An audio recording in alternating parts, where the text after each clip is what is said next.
Welcome back to another wonderful edition of Looking Glass Forum here. And we're looking at a terrible time. I mean, the things have been moving really fast. Rapid erosion, a rapid downward trajectory of every chartable indicator of American progress here and success. Our GDP, the value of our money, the trust of the public in the government. We're looking at an unmitigated disaster. Look what happened in France. The woke, helpful, ever concerned about racial disharmony and racial inequities in the world. Just so happy. The beautiful French were just so happy to invite, I guess they weren't really invited, right? Tens of thousands, hundreds of thousands, who knows, innumerable, millions, I mean, who really knows? Innumerable hosts, foreign people from Sudan, Nigeria, just over the straits there, over the waterways as they are from France, just popping on in. Young lads, military age boys, ready to obviously tear France all to pieces. And when you're, shooting and attacking the cops and burning down France and stealing buses and crashing them through shopping malls, then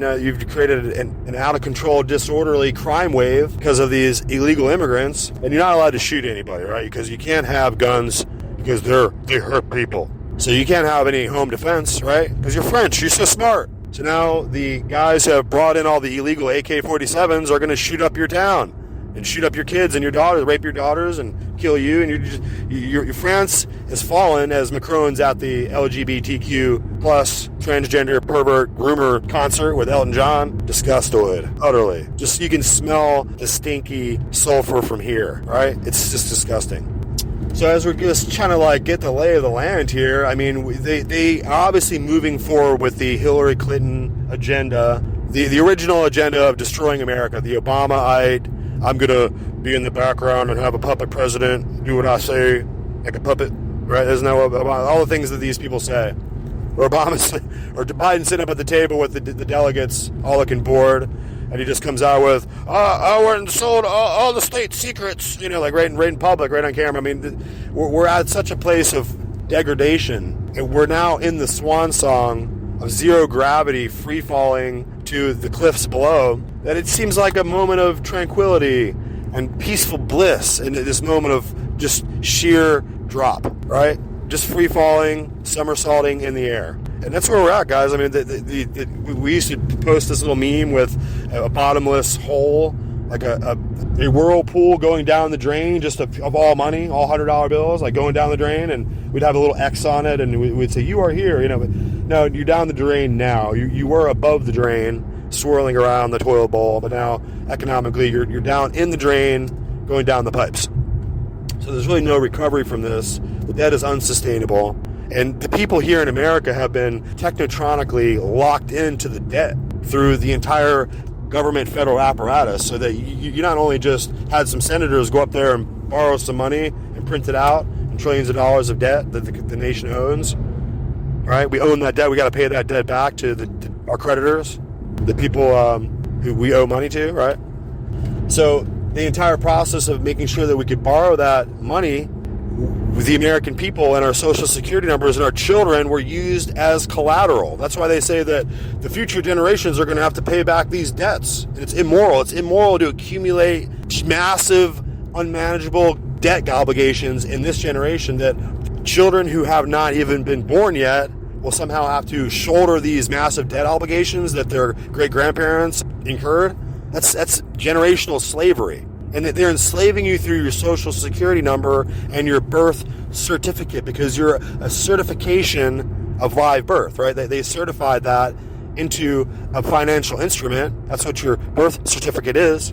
It's just like a gold certificate or a stock certificate or a silver certificate, right? Those are denominations of value in a financial instrument backed up by banks, right? So that's why in 1933 you had to have social security numbers and birth certificates and wedding certificates, right? Marriage certificates, like all the government certifying every aspect of human life, death certificates, right? Everything is certified and stamped and documented with a social security number. And the whole purpose of this is to know how many people you have, how many taxpayers or basically debt payers, because when you're paying taxes to the IRS, you're not really paying taxes. Let's stop lying. You're paying back the debt of previous generations, Newt Gingrich's past Congress, the money that was borrowed and indebted to us under the Ronald Reagan administration, right? George Bush, all the past presidents have accumulated these trillions and trillions of dollars of debt in our names, in the names of the American people. And we owe that back. I owe $200,000, you owe $200,000, unless you're a despicable illegal immigrant border jumper. You just ran over the border, and apparently there's hundreds of thousands of Chinese military-age men pouring over the border as we sit here and jerk around. And none of those individuals owe that debt. Right? They can walk around here free and clear, and no one is looking for them from the IRS saying, hey, you owe this. The people who owe that debt are you and I, the American people who have social security numbers, who are locked in with the IRS, who have this toxic, unhealthy relationship where they are getting guns and they're starting to pound on our business stores. The IRS is starting to show up at gun stores and demand to see records of gun owners, right? This unhealthy, toxic relationship where they have 88,000 more IRS workers. Remember, Kevin McCarthy, the Speaker of the House, was going to tear that to shreds. He was going to put an end to that. They were going to stop the IRS agents. No, well, they did not do that. Right? They're managing us and lying. The uniparty is lying to us continuously. It doesn't matter if you have a red hat or a blue hat. They're moving the plan forward. Right? They're moving the plan forward. The same thing would happen with the Bloods and the Crips in Compton. It's the same strategy. Reds and Blues, Bloods and Crips. And it doesn't matter how often they shoot each other and they fight for the territory of owning the crack streets and selling the crack to their neighbors down the street, right? Whoever's controlling the streets, as long as the crack gets sold and bodies are dropping, people are getting addicted and black people are getting shot in Compton, then the plan is moving forward, right? It doesn't matter if it's red or blue. It doesn't matter. So this is what you have to understand about the decimation of America. It doesn't matter how they're going to move forward. Then you have Kevin McCarthy over there taking money from Sequoia Capital. And look at Sequoia Capital, this enormous, monstrous, invisible company. This tectonic shifts in the world economy, affecting geopolitics. And just because of the reporting of a few people over at Citizen Free Press, just a few people over at the Millennial Post, right? A few people over at revolvernews.com or whatever. And now all of a sudden this massive $1 trillion corporation splits up and it has a Chinese section and an American. So how is it? Western civilization and Chinese communist civilization? I don't know how they split that company up. But they own the politics. They own the politics of Kevin McCarthy, and they own the politics of Washington, D.C. It's all run by China. So they have run us to ground, right? That's what they would do back in the day with the Inquisition. They would come at night and force the people out into the snow where they were not ready, they were not dressed, clinging onto their kids, walking in the ice and snow, and they would just run them for miles until they were exhausted. And anyone who would break off to try to go beg for their lives would get hacked to bits by swords. And eventually, when they got them all well out, away from home, and frozen half to death, they would set up some stakes and they would just start burning the survivors alive at the stake. This is a total destruction of America. This is a intentional, planned democide. And of course, President Trump represented a little road bump, but no disrespect to him. God bless his soul and his whole family, and hopefully he wins, and hopefully his vengeance is the restoration of America. But we're hoping we're hitting the hopium bong, we're hitting the hopium pipe, because there's no solid ground to be put in hope. Right? We have to actually get the tangible, practical work done of getting this victory in America underway. And they haven't even got the subpoenas going. They haven't even subpoenaed Joe Biden's illegal phone number. All the records of Hunter Biden's illegal activities with pimping out women and human trafficking, sex trafficking operations. They have all the paperwork. They have the SARS. See how confusing that is? The bank records. It's called SARS. They make everything so confusing. You don't know if you're talking about the bank records or some kind of disease. Something with COVID. All these terms are all just confusing nonsense jargon to muddy the water. It's the instrument of their subterfuge. So we have to survive this onslaught, this total onslaught. I'm just tired of all these Roman papists talking trash. Tired of Steve Bannon talking trash. Bro, your religious partner is Joe Biden. Okay, so go in on Ash Wednesday, get the ashes from the priests. Your whole priesthood is all politicized right now. You got some of the priests over there giving communion to Nancy Pelosi, and then some of the priests won't. They won't give communion to Nancy Pelosi because she's evil, so she can't get the magic meal of Christ, the magic God meal of the wafer, right? She can't have it. But Joe Biden can have it. Oh, but Steve Bannon, he can't have the... Oh, but... So what is going on? I mean, how do you guys even conduct a religion? Are you serious? Of course you're serious, because your religion is completely unified, and on all sides, it doesn't matter if it's right or left or Republican or Democrat, all the Roman Catholics are working together for the aggrandizement of the Vatican City and the destruction of the American Republic. And it doesn't matter what they say or how they act or what they're saying, unless you repent and repudiate all the vile and Hegelian geopolitical poison that comes out of the Vatican and out of the Jesuits. I mean, look at Fauci, Dr. Fauci, old Jesuit Fauci. He's over there at Georgetown University now, and they're just partners with the University of Chicago. They're all part and parcel of the same Jesuit universities. And all of you Democrats and Republicans up there talking in the loudspeaker and talking all this crap, you're all part and parcel of the same demonic Roman rituals and sorcery that are practiced on the behalf of demons, right? Your demonic sacrifice of the mass is sacrifice to demons. You're all participating in it. Joe Biden is, Steve Bannon is. Why you pretend to be soldiers on opposite sides of opposite forces, like you pretend like you're soldiers fighting against each other, but you're part of the church militant. You're part of the same militia of the Jesuit order. You're all from Jesuit universities. So you could be Hunter Biden up there on the crack stem. You're getting it done for the Jesuits. Or you could be Steve Bannon over there counseling the American people in this extreme reactionary right-wing madness because people are angry. And you're getting the Jesuits' will done over there. And it doesn't matter if you're over there with Nancy Pelosi turning California into a perverted playland of pedophiles and criminals. It's getting the Jesuits' will done. They're getting the California coastline softened up for a Chinese invasion as you all leave California. And you could be down here with DeSantis, right? Being the free state of Florida and acting like you're some kind of conservative hero. But in the end, you're just serving the will of the Jesuits by getting the extreme violence of the right-wing reactionary forces that are getting ready to take over, become totally nationalistic, enraged, and violent forces, right? So the people in America are going to be subject to a nasty civil war part 2. That's what's going to happen. You can see it already coming. It's not going to be a national divorce. It's going to be a national destruction. And this time, like we said before, many times, Russia won't be there. The Tsar of Russia with his ships, it won't be there to defend us against the encroachments of the Europeans or whatever invading parties might want to come through. Our forces, our 7th Fleet Navy forces over in Asia, they're getting ready to be just annihilated. Anthony Blinken, I mean, he actually, you could actually hear his butthole pucker across the mic as he stood there in front of Xi Jinping. What a scared little coward. He built up his entire life to go in there, be a scared little coward. That's what all of his training, that's why they stole the presidency under Obama, or for Biden, right? They stole the presidency so Tony Blinken, that fucking feckless moron, could go over there, get on his hands and knees and just polish the knob for Xi Jinping. And just get over there and spread the cheeks for Chinese imperialism, right? Communist imperialism. Like, what's that? We're going to find out, right? As they put their new bases over in Cuba. Nobody does a thing. So here we are. We're here to expose the FBI and all of you traitors that are working in there. Don't tell me, well, there's some good mainline workers in the FBI that are good people. Well, you better get going. It's time for you to step up and speak out, because if you don't speak out and you're too afraid, you're just part of the problem. You're just another little Nazi, Goebbels, goose-stepping little minion. You're going to do whatever you got to do to keep your little job or keep your little mouth shut. You're a coward. We don't need cowards in our institutions who are here to protect America, which is the FBI is no longer here to protect America. Let's just get real.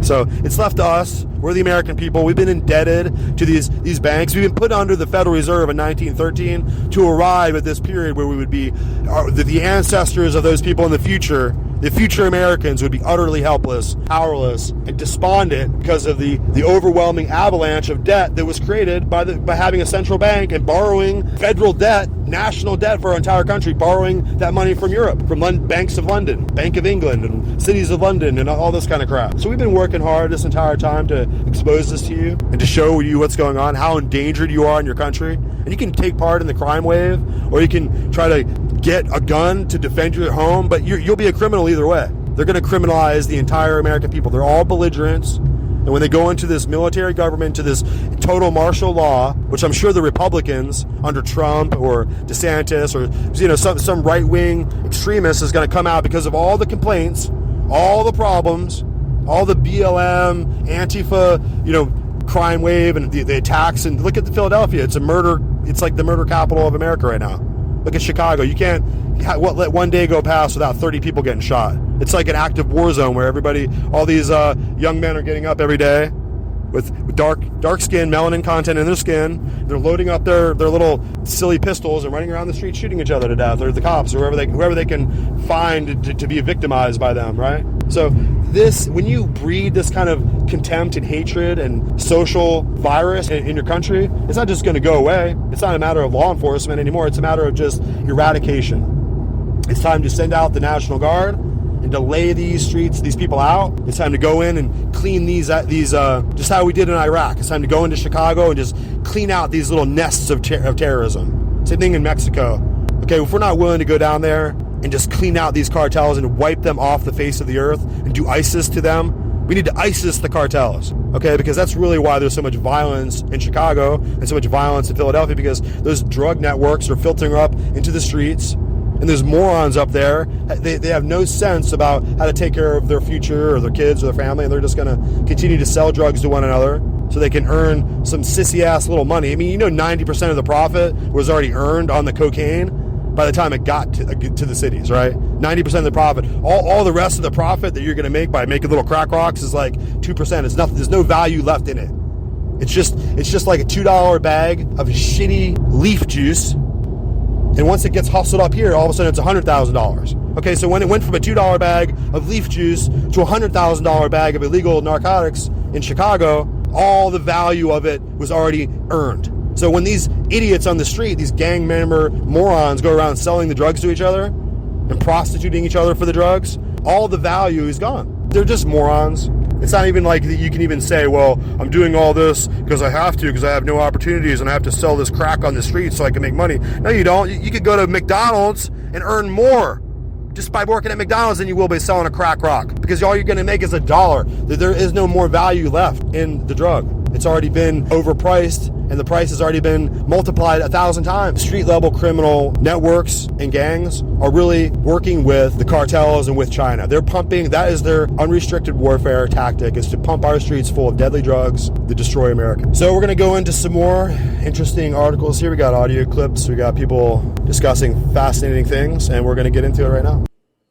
What do you think they're talking at the board meetings up there on the stupid hour TV? Fox News. Now it's the dangerous stupid. It's TV. It's dangerous TV for stupid people. Of course, you got the same old never Trumpers are all up. They're in a firefight with Pasobik, who's laying down wood with them. Mike Davis, all of the good guys versus all the controlled opposition. That's what it is. It's controlled opposition. Tomorrow is the last day of the first half of 2023. Tomorrow's the last day of the first half. And please tell me what's been accomplished besides giving Biden everything to just go spend this country into oblivion, right? And now we know the lies of the appropriations process. It's going to be a CR in September. They're going to be an omnibus in January. It's all a lie, all performance. And the committees are a joke. What has Jim Jordan accomplished in 6 months? What has Comer accomplished? He sent Nancy Mason tonight, last night on Hannity, I'm going to demand from Janet Yellen the SARS reports. They're doing that because McCarthy got outed. McCarthy says, hey, we got to pick it up. We got to pick it up because now Trump's upset, War Room's upset. They're all over us, right? Like hornets. You got to pick it up. Go on Hannity and tell Hannity, something. Tell Hannity we're going to demand Yellen turn over the SARS reports. You haven't subpoenaed the phone number. Hell, John Solomon was talking about years ago. He called it up and Biden picked the phone up.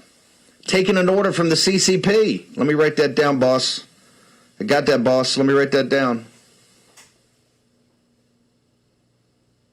We're in a crisis right now, and the only way that they respond, the controlled opposition, is you got to be on them every second of every day. They're totally and completely worthless. The only reason you've seen this activity is because of this show and this audience and Pasobik and Charlie Kirk and others like it, putting the whip hand on them and saying no, just like you're coming down the stretch into the Derby. Bang, you got to get on it, just like a jockey. Because on their own, they're just going to kind of flap around and have a hearing and have thing. And then this morning on the Fox and Friends, Ducey's actually bracing him up. Well, tell me what you got. What does that mean? What do you really have? Jack Pasobik, you're making a case. You and Mike Davis making a case. And now you got Andy McCarthy writing 9,000 words rebuttal and still not quite getting to the point. Andy, I don't know why Andy's is so, and he's always been kind of off on this thing of just, there's some reason the National Review guys still don't understand this is the 21st century, where the country is. It's still, they want to call Bill Buckley and get the, the little bow ties and the khaki pants and the little blazers and run around their bow ties, right, at the, the Skull and Bones Club, and they're all part of the Whiff and Poofs, right? They're all in the Choral Society up there at Yale. That day's gone, baby. Irrelevant. This is why the Keebler elves, we're going to get to it. Robert F. Kennedy Jr. had a town hall on News Nation. I want to give News Nation a hat tip. Elizabeth Vargas, who used to be the mainstream media, Elizabeth Vargas conducted the best town hall there's been. And you compare her to Caitlin Collins being all over Trump every 30 seconds. Compare Vargas asking tough questions, tough follow-up, managing the process, and Kennedy, to me, shined last night. It's not just me. Charlie Kirk's got it up, everybody. And Kennedy talked about issues that are meaningful. And today's got an amazing thing up on MK Ultra, another meaningful topic about the deep state, where the Keebler elves continue to talk about things that are irrelevant. Jack Posobiec. So we're got to just carry on. That was another just fascinating audio clip. We're just bringing out the news here. Can't really get around the facts here. Trying to process the facts, trying to handle and manage them, keep them under wraps, keep the momentum of the human population in America, right? The American people by and large, to keep the momentum and the progress of them finding out the truth as long as possible. So it's just a mitigation. It's subterfuge. It's an obfuscation of the facts all the way around. So you can have with Steve Bannon talking junk about the Whiff and Poofs and the Skull and Bones Club, minimizing it, right? Kind of relegating it to the fringe without, trying to take away the meaning and the significance of it over the past 100 years or so or more. So from 1833 to 1933, the profound influence and the secret occult hidden hand, if you want, of the Skull and Bones Club were really just a furnishment of the elite and ubiquitous power of the papal knighthood orders, so that, the Knights of Eulogia out of Skull and Bones there were really just the beginner entrance club, the young man's apprenticeship level entrance into the knighthood orders through Skull and Bones, right? Just like you used to have the Desmoulins youth club, right? Freemasonry for young men, for kids. So you have the entrance level Skull and Bones 322 club out of Yale.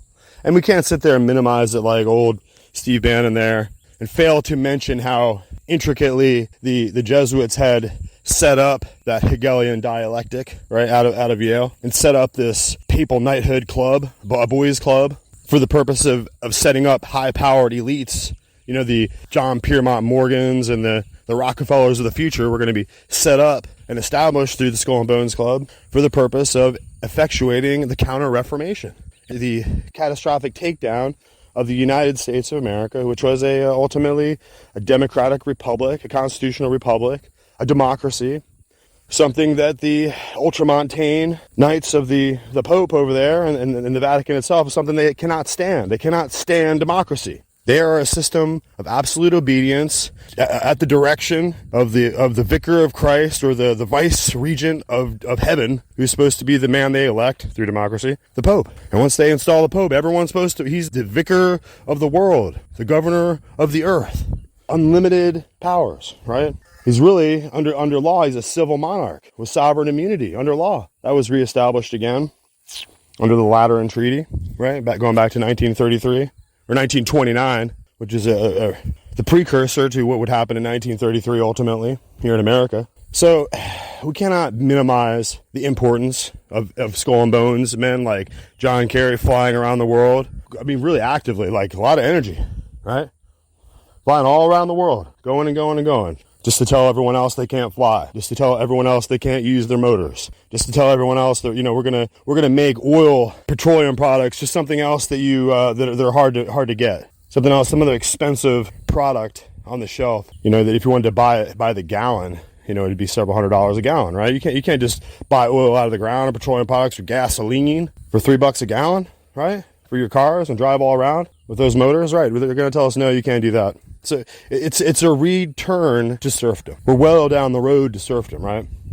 And it's a return to the dark ages of knights who roam around the world, galloping on their G6s under the auspices of world peace or some overarching greater good at the behest of Vatican legates, right? Because we got to save, of course, if you look at the Vatican, they're all behind the global warming agenda, the global warming ideology that says that somehow human beings living their activities on the earth here are somehow ultimately harming the earth and killing the earth.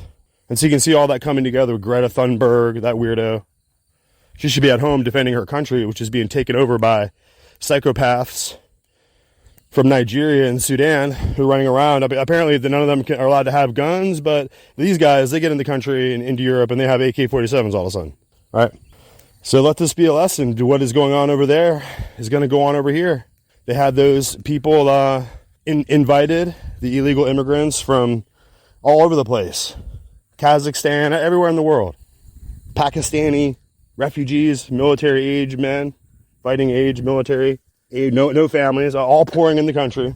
All there to, not to establish the caliphate, no, right? So, when we can see that happening over there, we can see that is percolating, and the propaganda and the pay for chaos groups, the acceleration groups that Soros pays for, college radicals, to go run around and burn shit. Yeah, that's all percolating and developing and getting set up.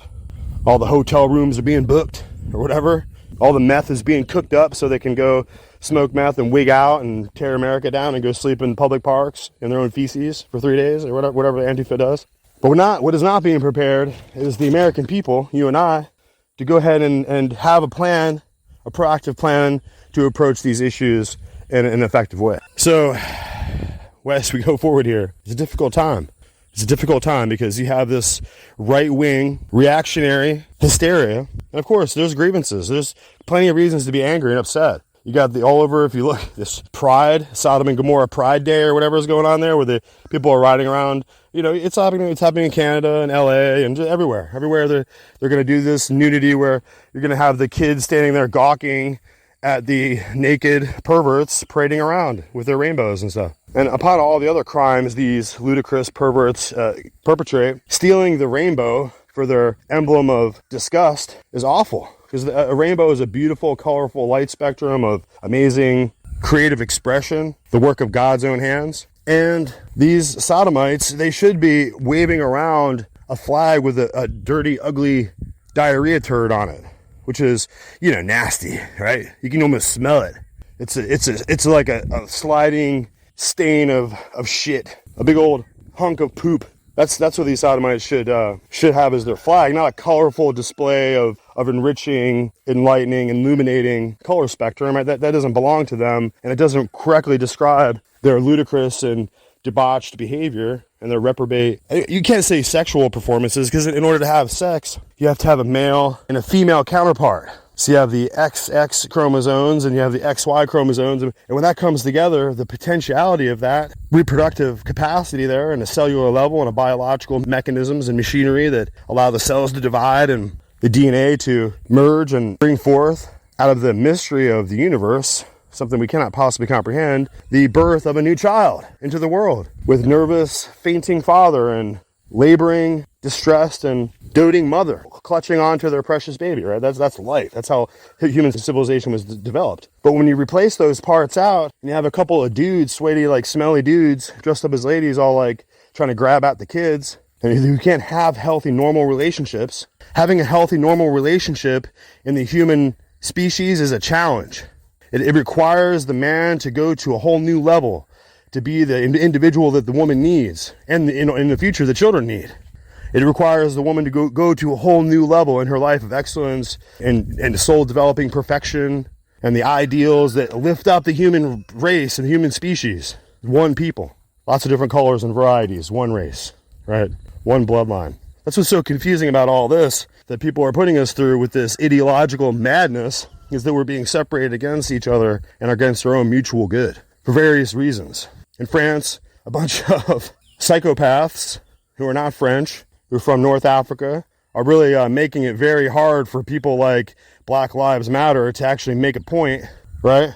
Later on, when a massive uprising goes that comes up to exterminate black people, hey, it's been done before.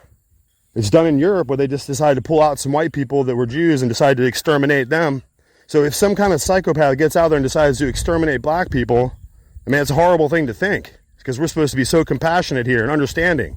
We're supposed to understand the plight of black people in the world, understand how far and what kind of battles they've had to go through to get to the place where they are. And then these people over there, after we have Black History Month, and we have Martin Luther King Jr. over here, and we have this transformation of and evolution of the human soul to recognize the spiritual path of quote-unquote black people, or people who have melanin in their skin, people of color, right? What they're going through to develop in their timeline of history, and the persecution and slavery they've endured, all and on. Like, we're in America. We're educated about this. We know about this. But when you burn out all your political capital and you use your Black Lives Matter motto as a reason to go around and harm people and beat people up and burn businesses down and exact some kind of supposed recompense and robbery from people, it's nothing for people to give. It's nothing for you to exact and rob people because of some kind of ideological, in the past, the Irish people were terribly abused, historically, and an atrocity in a way that is unimaginable, totally on par with the slave trade, how badly the Irish people were treated. And we could go to back 100 years and go find people that mistreated us and say, you owe us. And that's not how reality really works. You're not really living in the real world of reality if you think that you're going to be able to exact some kind of reparations because of your skin tone. It has melanin and it's a little bit darker, so somehow you're going to get reparations. That kind of greed is not going to work. Just them proposing that kind of idea and having a bunch of people jump up and try to grab onto it and be like, yeah, I want my $1 million. I have black skin tone. I want what's coming to me. It just shows you, it has them using the political power of reverse psychology, right? And they're just getting people to line up for something they don't deserve in order to politically target those people. The idea of a reparations movement to somehow get people today to pay these people over here trillions of dollars for some reason, for some inequities in the past, it's just a way to get all the stupid people to come out and make the point that these individuals are trying to make. That's why they're bringing all these foreign illegal immigrants all over the country, all over Europe, here in America. That ultimately they're going to push these nationalists into an extreme situation. You already see it in France. Let's be real. You already see the French police are gone. Macron's jerking off, taking adrenochrome over at the Elton John festival or whatever. And the French people are out there with bats beating up the people that they can see are not French and who are not acting orderly and who are not a part of their communities and who are not helping helping the French society. The French people are fighting back. They're having to fight back because the dialectic, the Hegelian dialectic, has pushed them into such an extreme situation that now they're having to take bats into their own hands and to do everything they can to fight off these hundreds of thousands of millions of invaders in their country who are there to ruin and sack and rape and murder the place. It's the end of France. If those people don't go out of their homes and fight, it's the end of them and it's the end of France and their kids. So, in order for us to get a good look at that and to follow suit with our own common sense and to recognize the potentiality of what could happen in America and to be on the right side, not some kind of mantra, not some kind of motto, Black Lives Matter. That didn't help Black lives, right? Using that kind of fascistic, totalitarian terror campaign, the thing that's happening there in France right now, all those individuals running around and destroying France, how do you think that's going to blow back on people of color? You think that's going to make people sit back and be like, man, I'm really concerned about Black Lives Mattering right now?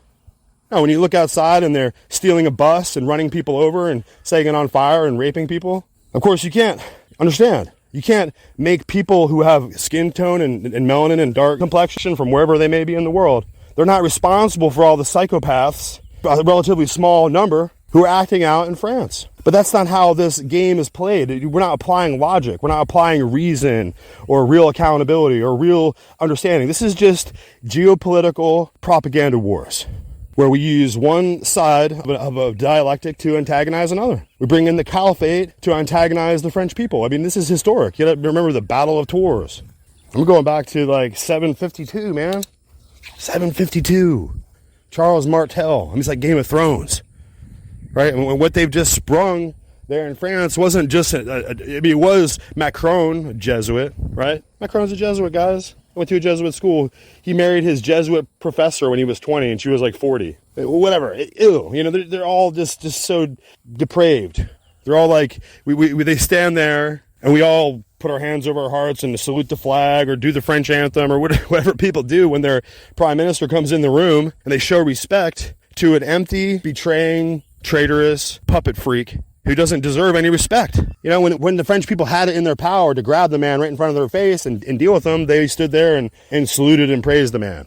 And now look what's happening. Now you won't see his face, right? Now he'll be in hiding, like Putin. You won't be able to see Macron again because he already accomplished his mission. His mission was to remember Notre Dame, right? In the belly of Notre Dame. You go back to 1442. You know, who's down there? The Jesuits are being born, right? They're being born there in France. What also happened there in France? Oh, they in 1307 or so, right? The Grand Master of the Knights Templar, who was burned at the stake by the Pope and the French King. So there's a lot of history going on here as far as the need to be. France was in World War I and World War II. And France is a centerpiece. Remember, the French King decided not to keep up with the Inquisition in his country and not keep up the horrible persecution of Rome against the Gallicans and against the Huguenots and against other Christians, right? And the Calvinists, right? The Calvinists, John Calvin, they were from France. They had French Bibles. The papists and the Jesuits, the priests couldn't stand it. They don't teach from Bibles. They just practice the ritual over and over and over again. The Roman ritualists. They just practice the rite again and again and again. And you go in, you take part, and that's how you receive the incantation and the sorcery through the magical working that you're engaged in. It's a sorcery. It's a magical instrument from Babylon and Egypt that they're practicing there. They continue to practice it unabated the entire time. That ritual and that rite and that unclean sacrifice, the demons, was practiced all along during the time of Christ, and probably not in Israel, as they were beholden to Jehovah. They worshipped the God of Abraham, Isaac, and Jacob, and they didn't take part in Babylonian and Egyptian sorcery. That's ultimately what Rome is. That's what the Roman priestcraft is.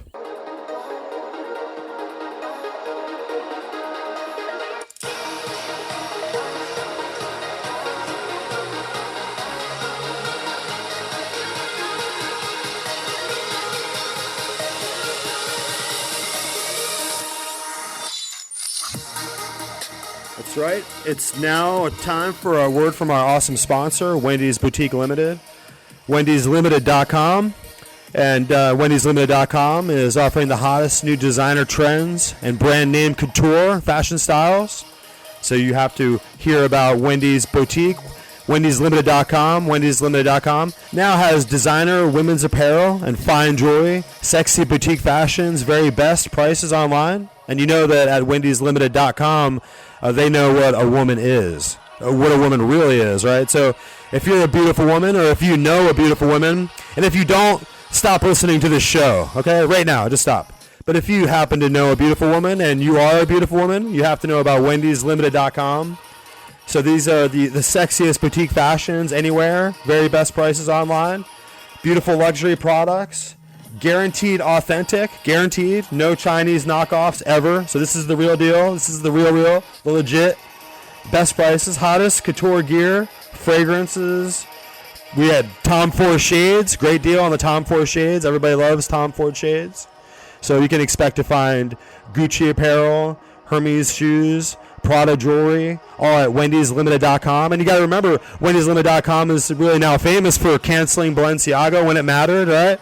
So we're not having any of that over here. This is a woman-owned enterprise, all-American, family-run organization. Wendy'sLimited.com. Wendy'sLimited.com. You got to come join the craze. Hottest new designer trends, guys. Wendy's Boutique Limited. We need your support. And she's been courageous to support the show. Wendy'sLimited.com.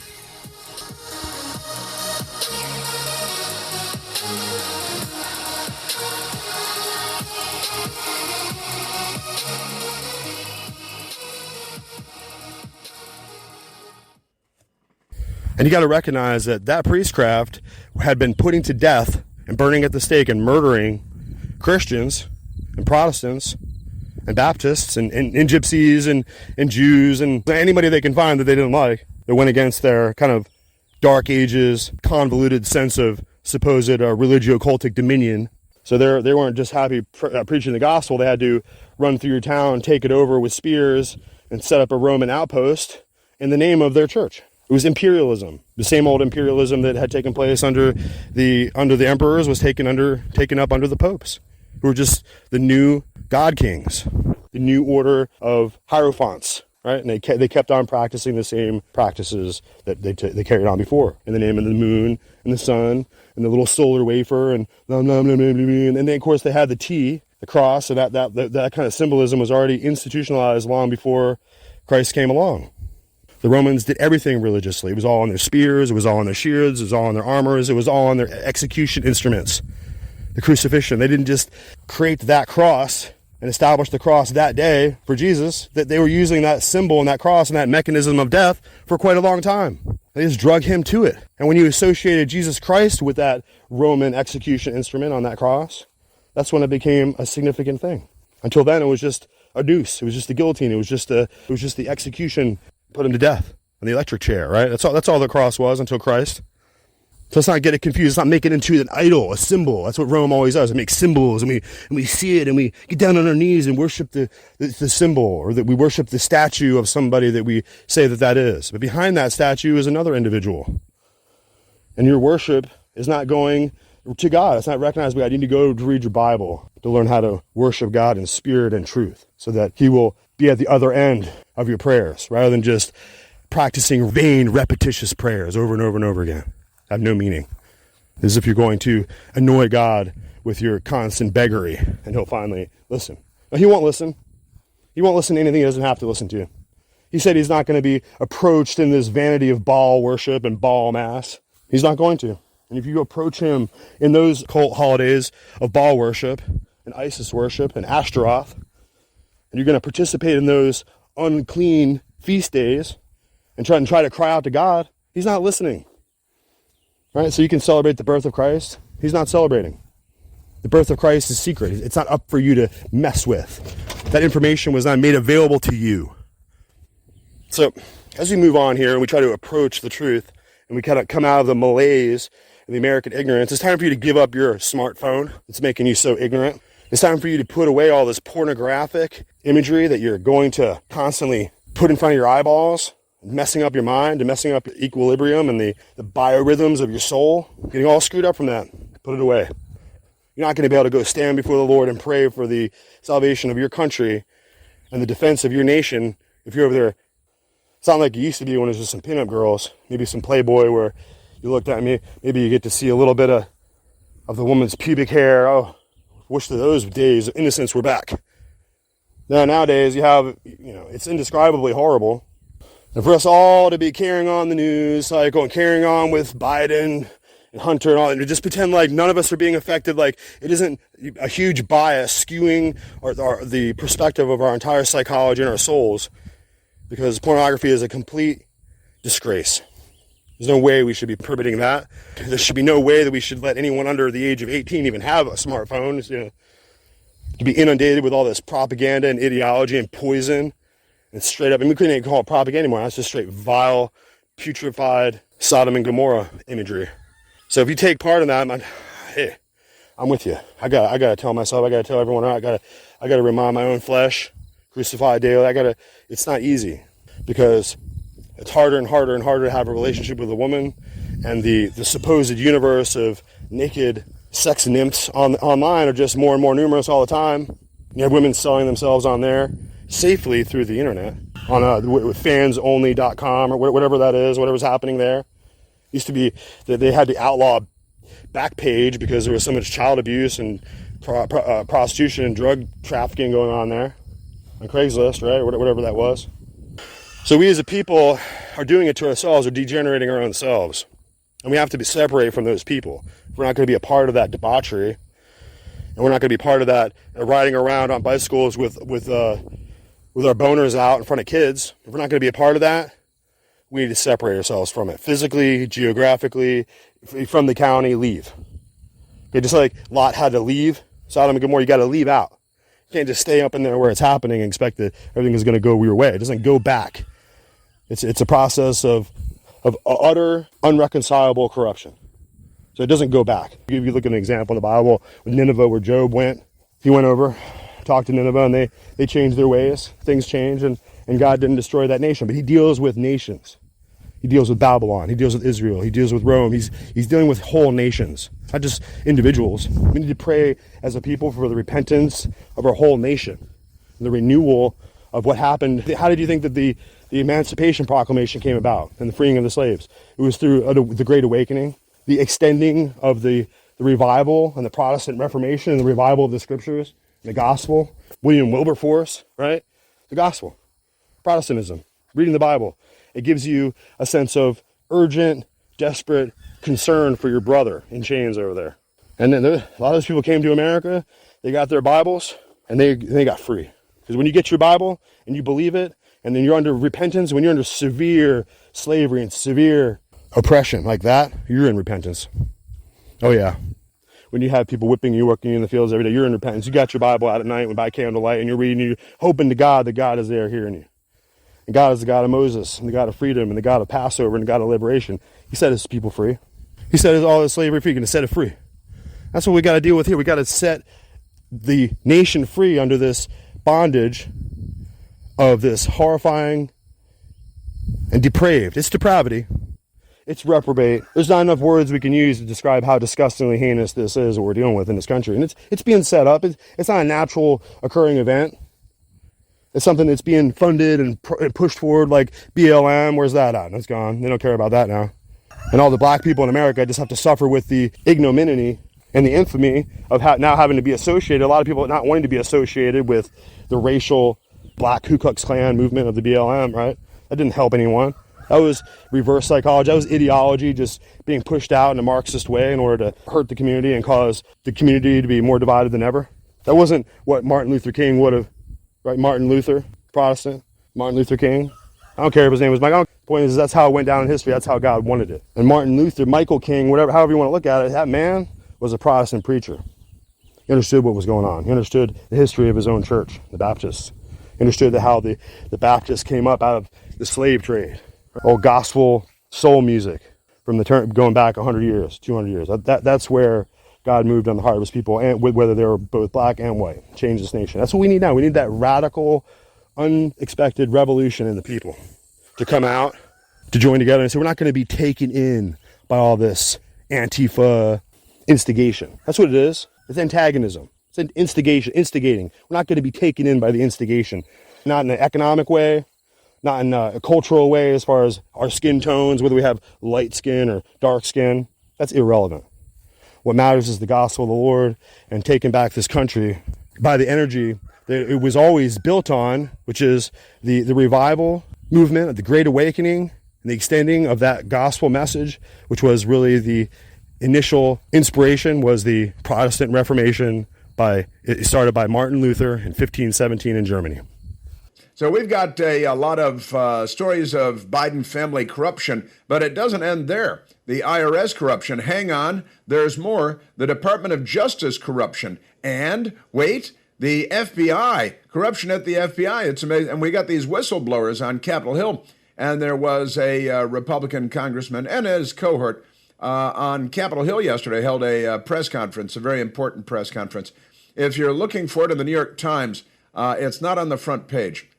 I can tell you that much because I looked at it online. I don't pay for the New York Times, but I went to their website, and it was nowhere to be found on their, at least on the, I have to dig in or search for it or something, but it wasn't anywhere on the first page of the New York Times website, and they publish a photograph of the front page of the hard copy of the newspaper, and it's nowhere to be found on the front page of the hard copy of the New York Times. And when I woke up this morning with my best girl, we were laughing about something, and went to the front door to get the Washington Post, which we get it delivered to our front door. It's very old-fashioned. And there's the Washington Post. And I said, today's game is, will the story about Hunter Biden and the IRS and the whistleblowers and the congressional press conference on Capitol Hill, will it appear in today's Washington Post? Will it be there? Will it be in there at all? And we searched and we searched. And I will say my best girl did the searching. And in the Washington Post. And very often I'm busy on my iPad and the television, and my best girl is leafing through the Washington Post. And every time I hear her laugh, I know that there is a fun story that she's going to want to share with me. And sure enough, page 15, it's the bottom of page 15 in black and white, no photographs or anything like that. A milquetoast little piece by 3 different Democrats who typed it up with their party's interests in mind, of course. And it's big news. We've got big news for you. Even the news media is not covering it.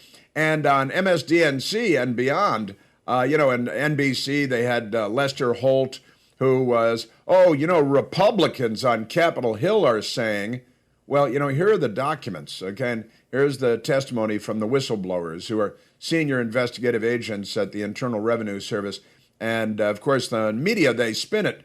Republicans are being mean to poor Hunter Biden, who's just a drug addict, who only became a drug addict after his older brother Beau died of a brain tumor in 2015, which is a huge lie. He was kicked out of the Navy in 2014 for repeated cocaine abuses. And, of course, he brags about smoking crack with then D.C. Mayor Marion Barry. And that was going to be in 1990 or 1991 in Georgetown, smoking crack, bragging about it.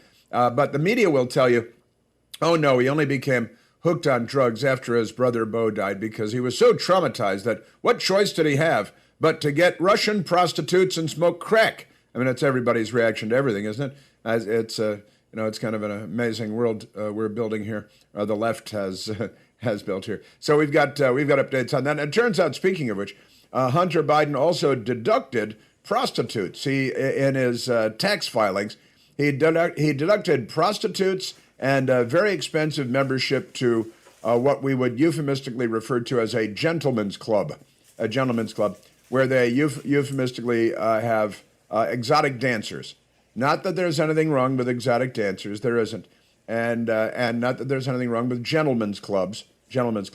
That's in plain English, that's a strip joint and strippers. But in the Biden family, it's baby mama. It's they call baby mama. And then you deny paternity, and then you try to strip away all child support because you go to the court and say, I'm so poor, I've barely sold any $500,000 paintings this month. And then they cut the pay to your 4-year-old daughter who you've abandoned, and they don't even put a sock on the mantle at Christmas time in the White House for their rejected grandchild, Joe Biden. He's the president, and not a Dr. Jill Biden. They don't know how many grandchildren they have. They give a different number every time they're asked. It's kind of embarrassing. At least it would be embarrassing if there were any shame left in the Democrat Party. But there isn't. So much work left to do. We should probably loot a Walgreens. What do you think? Maybe go get a Louis Vuitton and a Loot Lemon. Go pick up some garments and some handbags. And are they handbags? Is that there? So huge red state headline. Hunter Biden claims Joe Biden was in the room while he was threatening a Chinese official to pay up or else. DOJ sunk the investigation. That's one of the things we learned yesterday, but that's not on the front page of the New York Times or the Washington Post. NBC News did a story on it with Lester Holt, but they attacked Republicans. That was their take on the story. IRS agents told Congress of Hunter Biden invoking his father's business deal, and that actually is the New York Times headline, but it's not on their front page. I don't have a hard copy of their paper because I don't pay for it. And I looked for it online, and it's really hard to find. If you don't, you got to pay because they're capitalists when it comes to them. Right? So Hunter Biden demanded cash from Chinese business partner, and of course, find it in the Washington Post at the bottom of page 15. Hunter Biden whistleblower accuses Garland, Graves of blocking probe. You know how Democrats don't like to block probes; they like ever expanding probes. But turns out that they corruptly at the Justice Department blocked investigations. And this is the big news that we learned yesterday. Democrats are pretending it didn't happen. They're whistling past the graveyard. And they'll attack anybody that mentions it because government accountability is not their bag. Know what I mean? And, of course, the Washington Free Beacon. Hunter Biden deducted payments to hooker and sex club from his taxes. Now, Michael Piercy and Larry O'Connor and I were talking about this morning, and we're like, well, and Patrice Onwuka was here, and said, well, everybody does that, right? I mean, doesn't everybody deduct payments and your taxes for your Russian prostitutes? Not that there's any Russian collusion going on here. Talking about your ever-expanding probe. So the deducting payments to the prostitutes and the sex club from his taxes. But good luck finding it in the mainstream fake news media. Just amazing stuff. So we got that going for us. Also, Rachel Levine, the summer of pride, because Pride Month is not enough. And honestly, I think that pro-life groups, I was talking about this last week, pro-life groups, there is a pro-life flag, and it's a good pro-life flag with a white background, a red band, a blue band, and two little tiny footprints, little teeny tiny footprints, one in red and one in blue, and it's the pro-life flag. And it's time that pro-life groups and Christian groups got together and went to the government and county and state governments and said, well, we're going to have pro-life month in October. We're going to have pro-life month in October, and it must be in every school.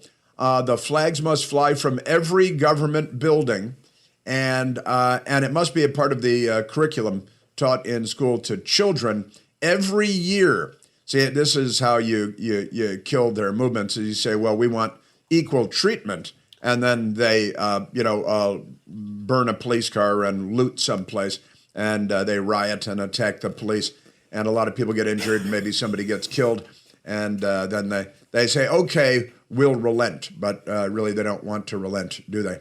So I think that pro-life groups, the pro-life flag needs to become very mainstream, needs to fly from every government building in every county and every state. The United States of America needs to be in every schoolroom, needs to be a part of the curriculum every October, all month long. There must be lessons in the value of human life, the constitutionality, life, liberty, the pursuit of happiness. When life begins, this all has to be a part of, because what's fair is fair, right? Of course, the left doesn't believe that at all, but that doesn't matter. You need to push for that. And what else?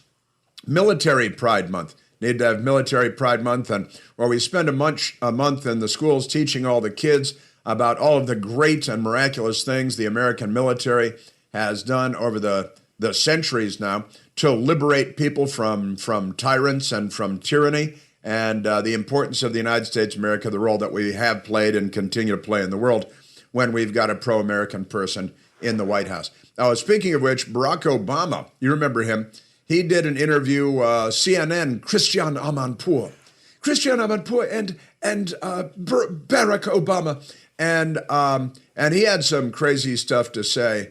You got to listen to what he said, and then I'll ask, do you think he should give up his oceanfront mansions?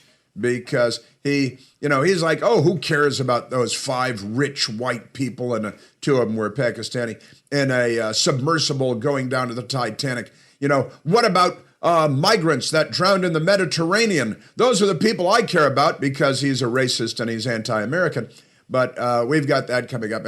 And he said a lot of other crazy stuff to Christian Amanpour, too. Also, speaking of the submarine, the mini-sub, going down to see the Titanic. Titan, they call it Titan. Titan sub's fatal implosion likely heard on U.S. Navy secret acoustic system. That goes back to Sunday, not long after it submerged. Today is Friday. That was Sunday that it went down to go see the Titanic.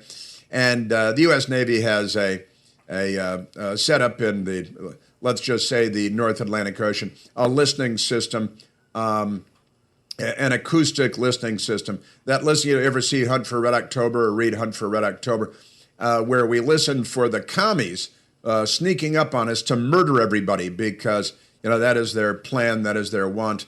Speaking of which, Barack Obama also said, oh, who cares about slavery in China and Uyghurs and genocide of an ethnic and religious minority? Tooey, who cares about them?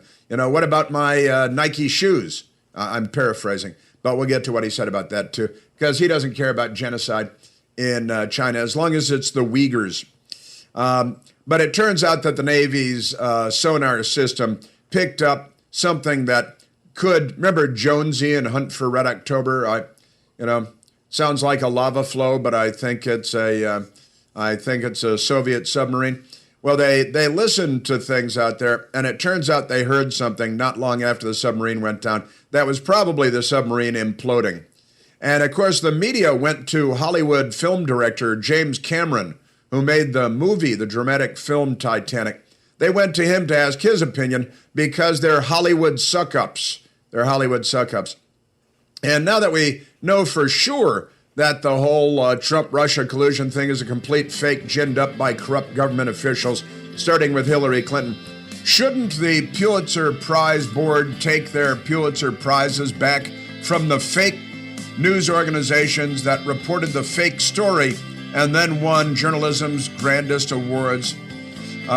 Also, a meteorologist who's leaving the business because somebody sent him a mean email and he has PTSD. He's a climate change fanatic. Someone sent him a mean email. The police were called, but he's got PTSD, so he's got to leave, the controversial and dangerous business of reporting the weather on TV in Iowa. It's it's amazing. Now, the Prime Minister of India. The Prime Minister of India is in Washington, D.C., visiting the United States on an official state visit. I'm sure Joe Biden's asking him to do something about the weather, right? And they had a state dinner. Now, I should say I've the last couple of days going down to Newsmax, which is in downtown Washington, D.C., to do my show. It's been a little bit challenging because the Prime Minister is staying at the Willard Hotel down close to the White House. And what is that, 15th-ish, 14th Street, Pennsylvania Avenue. And the Willard Hotel, famous old hotel, great hotel. And the Indian Prime Minister Modi and his delegation are staying there. So the streets around the hotel are blocked off by the police, and that makes navigation difficult. It's one of the things about living in Washington, D.C. that you run into from time to time. But they had a state dinner, and it's only blocks from the White House. And they had a state dinner last night with Prime Minister Modi, and the news media is very excited. The Washington Post and National Panhandler Radio. Oh, Joe Biden is so great. They had a vegetarian menu at the state dinner for the Indian Prime Minister because he don't want no steak. They don't eat beef, and you can eat other stuff though. Vegetarian menu for Prime Minister Modi. Very excited, and it's headlines everywhere. Headlines not everywhere. Hunter Biden was at the dinner last night. Is crack vegetarian, do you think? Is there any? It might even be vegan. Probably no dairy or anything in there. And did he bring the reefer? Did he bring the spleefa? Hunter was there, and there were lots and lots of members of the Biden family there. It was noted that they didn't have a lot of Hollywood people there, though. Not a lot of Hollywood. Normally at a state dinner, a lot of Hollywood people want to come, but Prime Minister of India, apparently the Hollywood people didn't want to be there, so they weren't. They had to have the crackhead instead. And I've got updates on him coming up.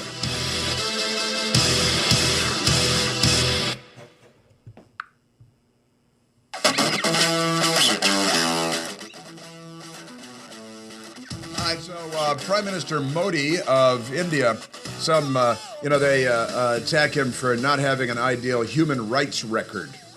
I think it has to do with Islamic terror mostly, but let me get to the story from the Daily Mail because the American news media doesn't really cover the news when it comes to the Democrats unless it's really good news. Then they love to cover it. Hunter Biden makes first public appearance since sweetheart tax crimes deal at glamorous White House state dinner with India. President turns lavish Modi event into a family affair. It's a family affair. It's a family affair. By inviting scandal hit son, daughter, and granddaughter. But wait, there's more. Biden's holding their third state dinner of this administration, the only Biden administration, presumably. Hunter Biden made his first public appearance since his sweetheart plea deal.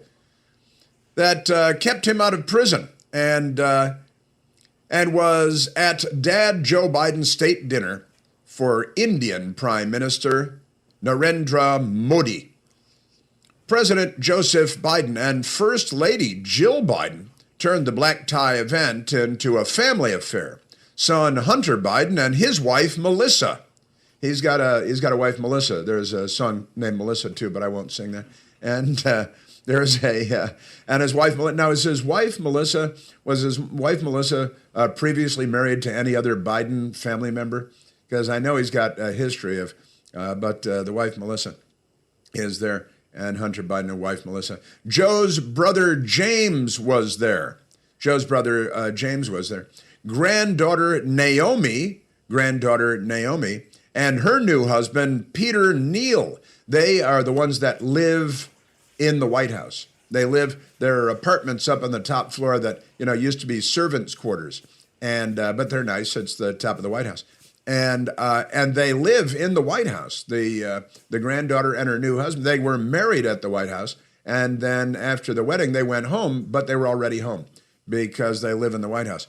It's good to be the king. It's a kind of weird thing. And daughter Ashley was there too. You remember daughter Ashley? She's the passive-aggressive one that left the diary in the rehab halfway house because the whole Biden family, has. And she's the one that in the diary we learned, and that she left the diary behind. And then somebody found it. Somebody came into the room that she had been staying in at the drug rehab halfway house and found her diary and said, "Hey, look at this diary. Isn't this crazy?" Then they realized that it was the daughter of Joe Biden, and they passed the diary along. And then the FBI, launched raids and arrested people. And did they put them in prison for? They raided, didn't they? That was Project Veritas got a hold of it, and they raided Project Veritas. And because the FBI is the private army of like in banana republics, of the Biden family, the Biden administration, and the Democrat Party. It's filthy corrupt. It's the most corrupt thing that anybody's ever seen in the United States of America. But back to Ashley. So she was at the dinner last night, and she's the one who, in the diary, said that Dad used to shower with her until she was like 22 or something. Just kidding, not till she was 22. But when she was a young girl, Dad would pull her into the shower.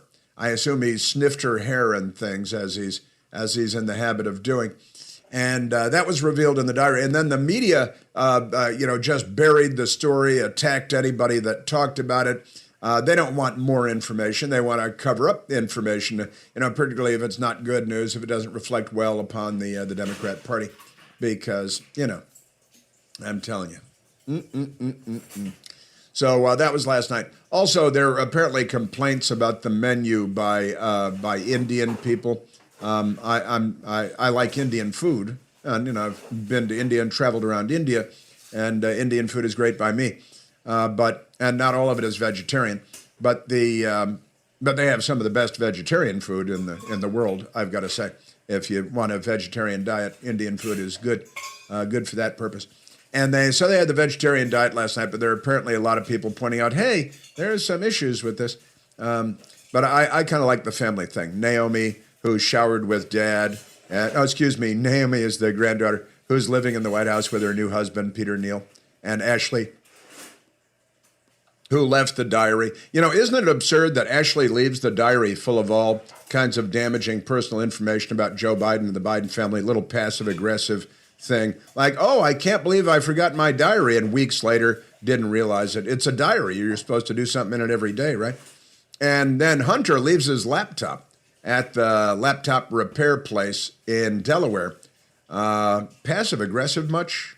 I think that speaks to some family issues going on there.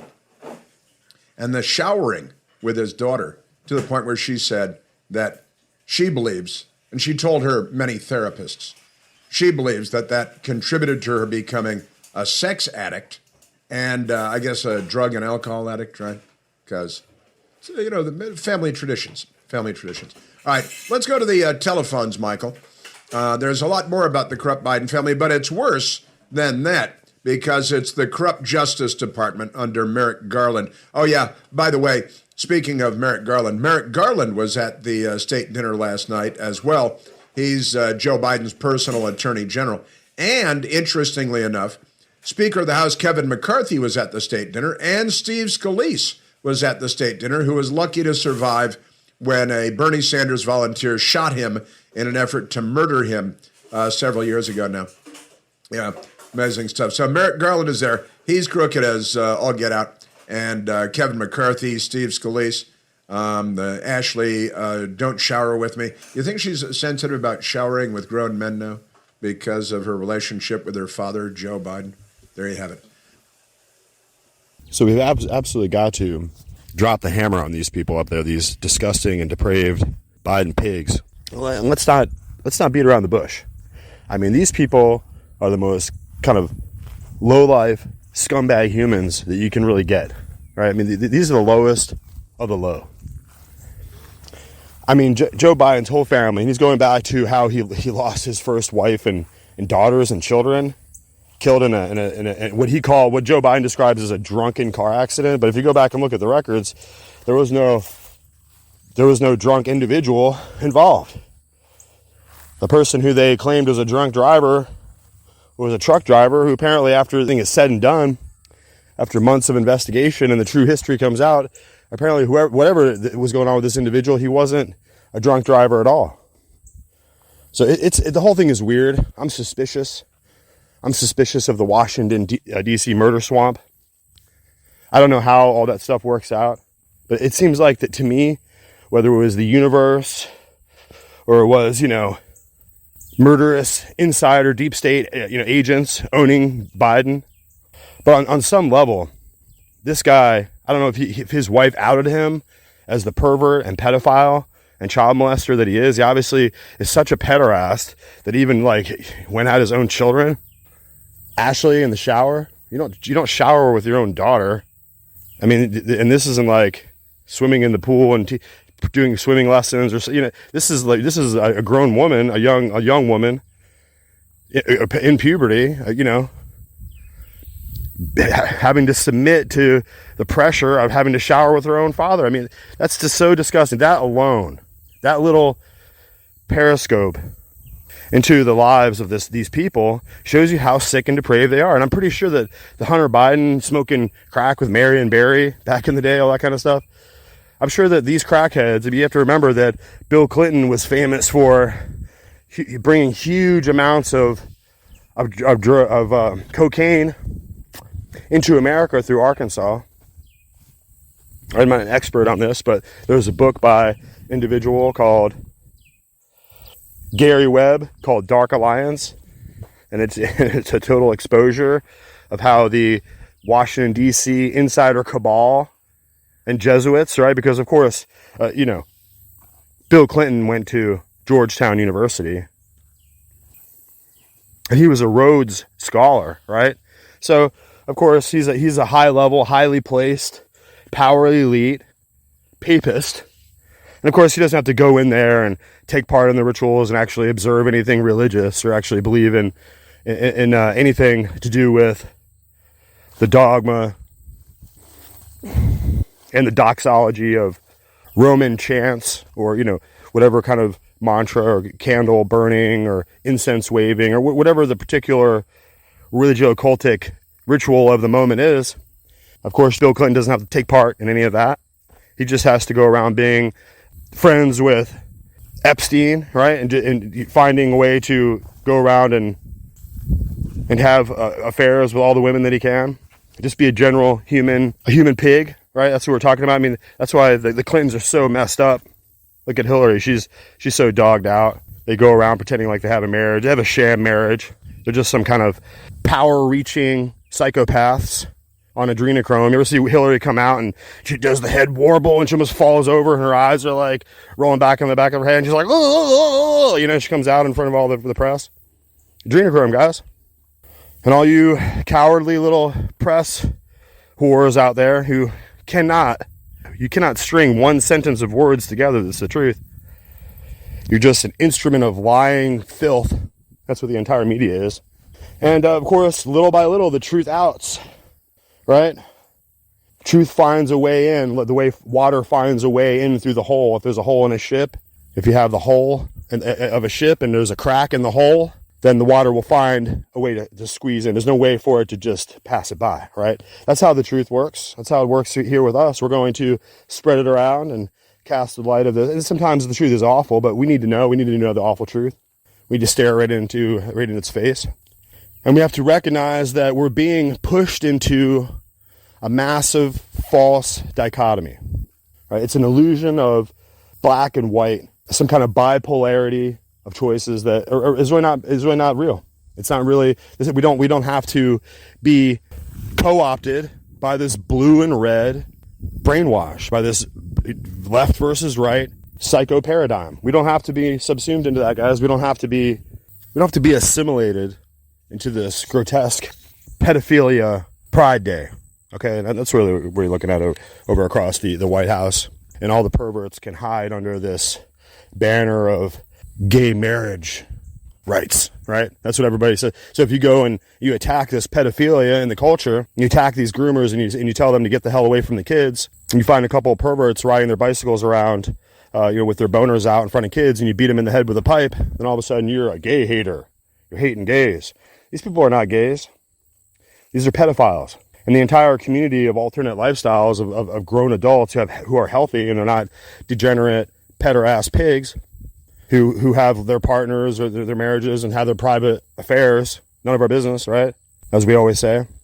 But over there, hiding under the guise of this adult lifestyle choice, political banner, is all these pedophiles going after our kids. And it's, of course, it goes all the way back to the funding with Disney and BlackRock and the World Economic Forum. All of it is part and parcel.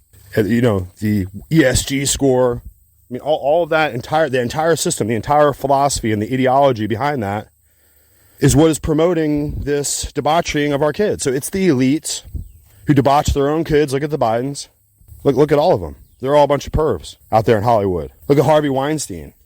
all the Hollywood starlets out there, and we cry at their movies, and we're moved by their performances and the Golden Globe, Emmy Awards, blah, blah, blah. They're all over there. Just imagine them underneath Harvey Weinstein's desk, stroking that dude's wiener, and jumping up on his wiener and having at it with alacrity, right? Doing the noise, moaning like whores, all of them. A bunch of embarrassed, now angry, disgraced women in Hollywood go around pridefully jumping into their limos, everyone flashing pictures, but they're just whores. They're just turned out Harvey Weinstein whores. Let's be real. And they're angry about it, and they sent that guy away to prison for being such a pig after he took advantage of all of them and ashamed them, embarrassed them by making them beg at his wiener like groveling whores. I mean, I'm sorry to go after the Hollywood bitches, actresses so hard, but at the same time, they're the ones promoting this ungodly and horrific agenda, this pornographic mindset, this vile and incomprehensibly depraved degeneration of the sexual development of our children. They're in there prying into the minds and the psychology of our school children, fucking about so that they can debauch them and disorient their sexual development so they grow up to be perverts. It's like the people at the park doing the chanting, the woke fairies, right? The woke fairies, or some such pervert group is going around under the guise of the freedom to be lesbian and gay, right? And they use that adult understanding and comprehension of adult lifestyles to descend down into the pedophilia, because they're just a bunch of pedophiles who openly admit that they were molested when they were, and that they go after children, and they like to have their MAPs, minor attracted persons. Right? What kind of technical legal jargon bullshit is that? These are individuals we need to string up on a rope and hang them from a noose till they're dead. Get them away from our children. We can't have them chanting in the park, "We're coming for your children." These are people that can't reproduce, can't have babies, don't have any children of their own. And if they did, they would have abused them to death. Right? These are individuals who are only really interested in making sure that they can have access to your children, and that they can have these transgender perverts going into the library story hours, and all the sick and twisted and brainwashed adults who are allowing this to happen are really taking part in the child abuse too. They're just cowards. They're they're unable and unwilling to do anything to look out for their own children if they have any, and the children of others. So this whole topic is going to come to an extremis, right? It's going to become to an extreme outcome as parents refuse to allow their kids to be harmed in this way. And these other sick and perverted groomer adults, right? We need to have an anti-groomer party, really. Let's be real. And these groomer pervert adults are insisting that they're going to sue us to make the courts force our children to sit in those chairs in the classrooms, to sit in front of these transgender perverts. They're going to try to force molest our kids in the classroom, in the public classroom. Got to get your kids out of the public classroom. Got to make moves like you would in a battle zone. When they're starting to shoot the machine guns at you, you roll down into the foxhole and you run out the back and you retreat a little bit and you get a new position from which to fight from. That's what we're dealing with here, guys. It's time for you to recognize the extreme warfare, what's about to happen in this culture. And when those people sense that they have in front of them a student or parents or people who might support Trump or might support DeSantis or might support any kind of American principles or beliefs that were established before yesterday, right? So the classic traditional principles of American constitutional freedom and liberty, protections from tyranny, all those ideas, they're not interested in that. They want to have a tyranny and they want to have the tyrannical right to abuse your children by force in front of the classroom, right? And if you don't like it, and if you go to the school boards and you try to resist having them pour that putrefying, soul-killing depravity into the eyes and ears and minds of your children, then of course they're going to have to set the FBI on you. Merrick Garland up there, It's what whiplash as we turn to this poisonous tyranny from the era of Trump, which he was so soft-handed he couldn't even control his own federal government. Now they have the federal government coming after us to force molest our children at the behest and supposed authority of the FBI. They're gonna protect the rights of the groomers and the transgenders, and they're gonna make sure that they fill your child's mind with that bullshit, with that reprobate pornographic filth. And we're gonna fight it all the way. I don't know what they think they're gonna do. What are they gonna do? Try to march all the healthy parents off to the death camps with a bunch of perverts and transgender queers are gonna take us all out?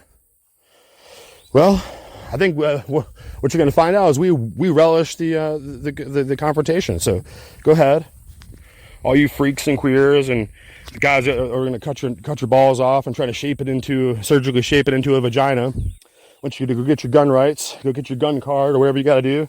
Go get your weapons and prepare for war. Come and get us, because we're not going to take it. And we're not going to see anybody's children molested around us. And we're not going to accept any more of these, let's be open-minded, they're just cross-dressing transvestites, it's okay. No, when you're coming after the kids, no, that's it. That's it for you. I think everybody's getting real quiet.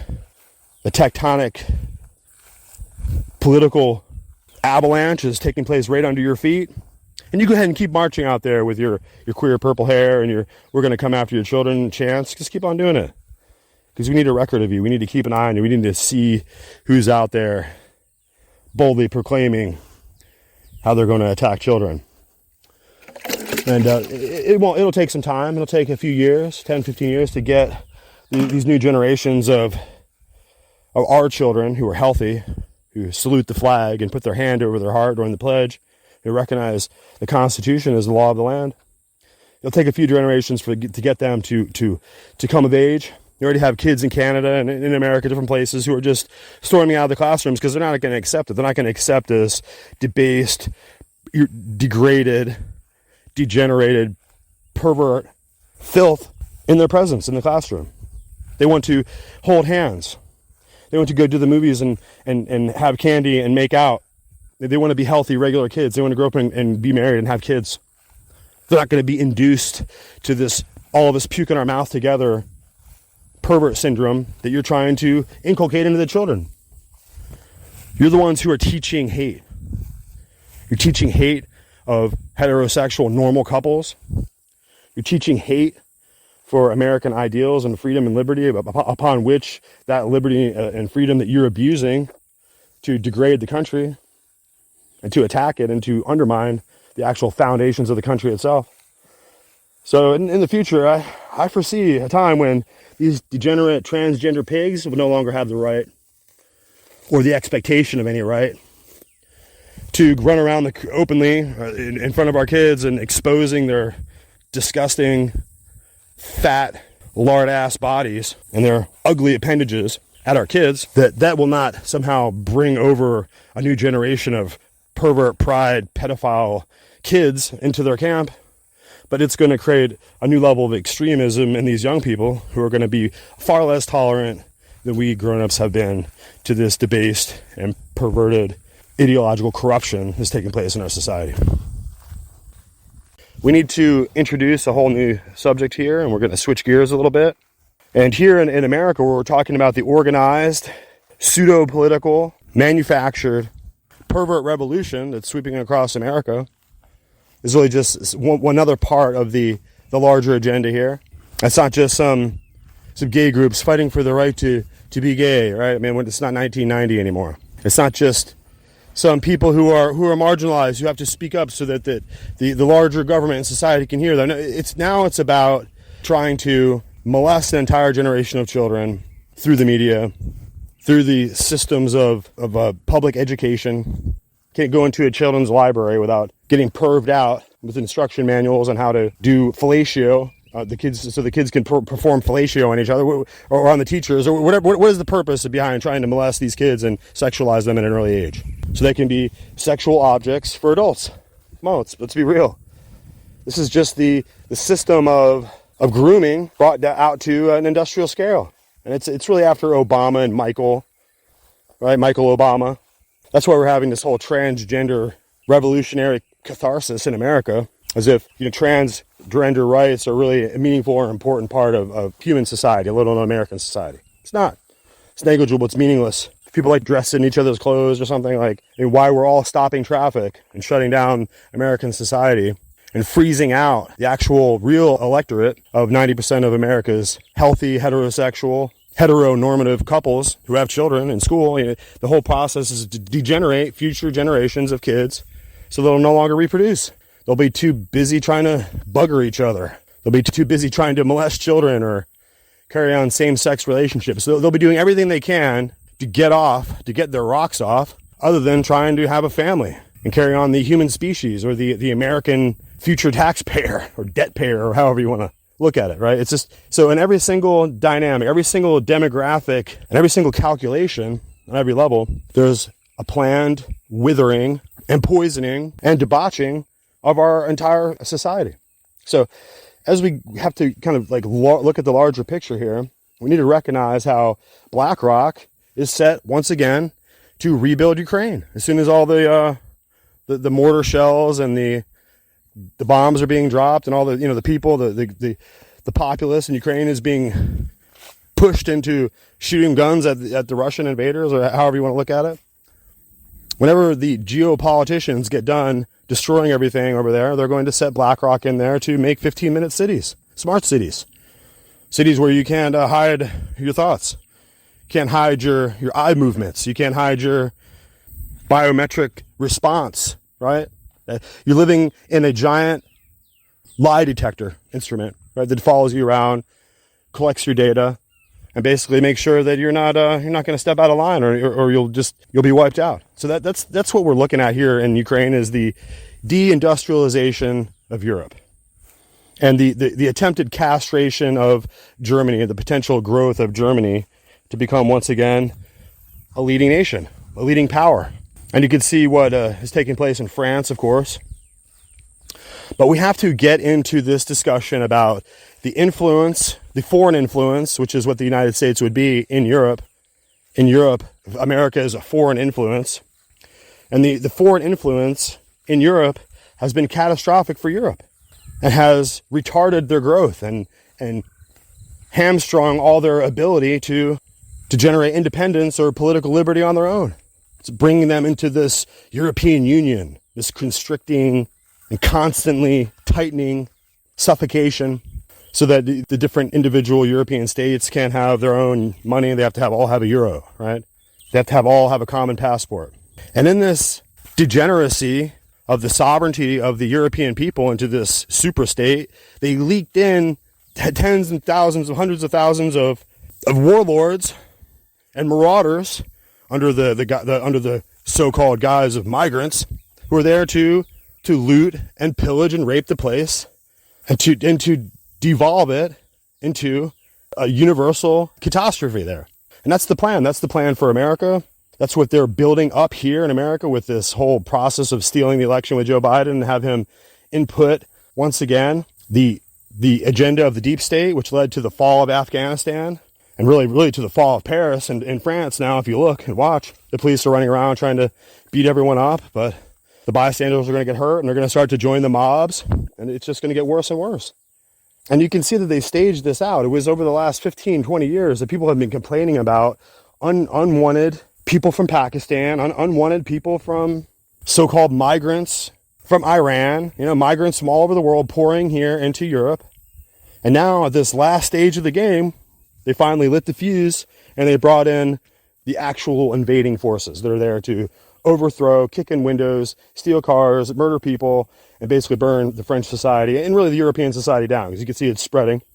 And so this is a continuation of the deep state Hillary Clinton Obama plan for the degeneration of Western civilization into flames. So we have to go outside of the United States. We have this Swiss historian here. He's going to bring the criticism that we need to hear. It's not like we love it. It's not like we love hearing criticism about America, but we need to hear the truth. We're not in Russia. We're not in China. We're not in a place where it's a totalitarian control grid that totally controls every thought and every action and every minute of our day through WeChat or through some kind of technetronic tyranny, right? We don't have that totally set up yet. It's getting close. You got Google watching everything you say. You got Biden threatening American patriots. You got the January 6th tyranny unfolding so that people are locked into the Bastille Tower and up in Washington, D.C., like some kind of gulag. But we have the ability now to get together, find out the facts, and resist here in America. And that's what we have to do. We have to resist. We have to be willing to hear the criticism of the regime in Washington, D.C., that you hear the criticism of America in our arrogant, lackadaisical, complacent attitude that's endangering the rest of the world. And we have to find out that the globalist elite are planning for America to descend so low as to never be able to rise again to be a world power. And that's happening with record velocity. So we're going to carry on here. It's really it was during the Obama administration with McCain when they sent in their color revolutionary forces through the CIA or whatever it is to overthrow the election in Ukraine. That's how we got Zelensky. Zelensky he's not the duly elected president of Ukraine. He's not the real vice chancellor, whatever retarded name they give the leader there. He's not the right one. He was just the one that Washington, D.C. used to kick over the actual democratic process in Ukraine, right? During the Obama administration. Does it sound familiar? Because that's exactly what happened. The same color revolution tactics and psychological operations were waged against the American people during the 2020 election to install Biden. What for? Why did the entire machinery of the entire deep state globalist power structure work so hard to take down Trump and put in Biden? Why did it matter? Well, the reason why it mattered is because they needed to pervert and child molest our entire society with that agenda. You can see them doing it. With nakedness everywhere, completely unacceptable. Pedophile, groomer pride, right? And they had to get back on track with the process of destabilizing Europe and trying to destroy Russia and sucking up to China. Look at Blinken over there, giving handies out to the Chinese power structure from Washington, D.C., and whatever they want, he'll do it. So this is an extreme departure from what we saw with Trump. He wasn't beholden to any of these globalist forces, and I'm not sure what he's beholden to. I'm not sure that we turn to him and he's the hero or the answer. That's not clear to me. But what's clear to me is that Washington, D.C. and the power structure controlling that place, including BlackRock and Sequoia Capital and the CCP and every powerful agency in the world, was disrupted by Trump and his agenda. So they had to get rid of him, and that's what they did. They're obviously going to send the man to a prison for 100 years. Why should we allow that? Why should the American people allow any of that horrifying injustice to take place? They're trying to make an example out of that guy. Why should we let it? Why is everyone going to stay home and hide on their pillow? What's that going to do? If they can just pick him out and control the justice system and the Justice Department so completely to railroad the man into prison, and he's their actual elected president of the United States, I mean, love it or not, you might have voted against the guy, but if he is the rightful elected president of the United States, don't you have a duty to stand up for America, or no? So let's get this right. So if Trump would have used his power when he was in power to arrest Biden and throw him in prison, you would not like that. But when Biden is illegally installed and uses his illegal power to arrest Trump, who's the rightful president that we chose in America, you're good with that. Okay, so that's what's going to lead to the civil war part of this. That's why we don't need you in America breathing air anymore.